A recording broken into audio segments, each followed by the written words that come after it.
cost of becoming a son. एक बेटे बनने के लिए जो दाम चुकाना पड़ता है, We all know हम सब जानते हैं। that salvation is free. और जो उद्धार है वो बिल्कुल मुफ्त है। हेलो, उधार लेने का नहीं, उद्धार, परमेश्वर का उद्धार, salvation. और जो उद्धार है वो बहुत ही इसे मुफ्त में है। You came to the church, आप कलीसिया आए somebody shared the gospel with you, और किसी ने आपको सुसमाचार बांटा and you got saved. और आपने उद्धार पाया। Yes or no? You got baptized, you got saved. आपने बपतिस्मा लिया, आप उद्धार पाए। Did Jesus charge you for your और salvation? क्या यीशु मसीह ने कुछ पैसे लिए आपके उद्धार के लिए? The salvation is free.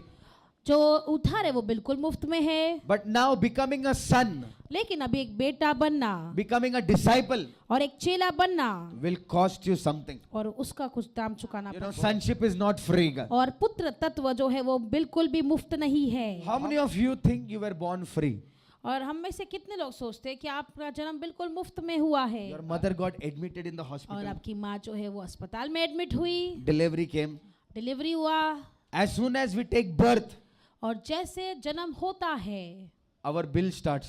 हमारा बिल जो है चालू हो जाता So है। when we came on the earth, और जब हम इस जगत में आए we already started paying the price. और हमने वो दाम को पहले से ही जो हम दे रहे हैं। Let us turn to Luke chapter 15. और हम जाएंगे लूका की किताब 15 अध्याय। From verse 11, we have read this prodigal son so many times. और उड़ाव पुत्र के बारे में हमने इतनी बार पढ़ा है। But you know, Bible is all about having revelation. लेकिन बाइबल हमेशा जब हम पढ़ते नया नया प्रकाशन देता है। परमेश्वर का वचन किसके बारे में है? प्रकाशन के बारे It is में। all about revelation. और वो सिर्फ और सिर्फ प्रकाशन के बारे में है। The more you read, जितना ज्यादा आप पढ़ोगे same word God will speak to you 1,000 different ways. और उसी तरह जो है परमेश्वर हजार और बहुत गुना अलग अलग बार अलग अलग द्वार आपसे बातें करेंगे। Amen. आमीन। You are reading the scripture today, God will speak one thing. और आप वचनों को पढ़ेंगे, आज परमेश्वर आपसे कुछ और बातें करेंगे। Again tomorrow you read the same scripture. और कल आप वही वचन को पढ़ो, God will give you a different angle. परमेश्वर आपको एक दूसरे ऐसे एंगल से पढ़ाएंगे। God will speak to you differently. और अलग रीति से परमेश्वर आपसे बातें करेंगे। That is the revelation of the word. और वो होता है परमेश्वर के वचन का प्रकाशन। We all know the story of prodigal son. और हम सभी लोग जो है उड़ाव पुत्र की कहानी को जानते हैं। Yes or no?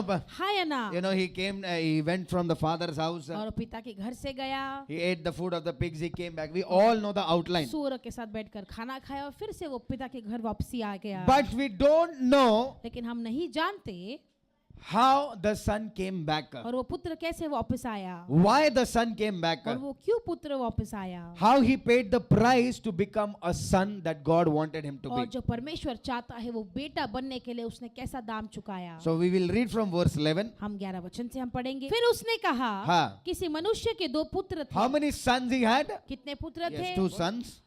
उनमें से छुटके ने पिता से कहा हाँ। कि हे पिता, संपत्ति में से जो भाग मेरा हो हाँ। वह मुझे दे दिया जाए। संपत्ति में से जो भाग मेरा हो वो मुझे दे दो. There were 2 sons. 2 बेटे थे।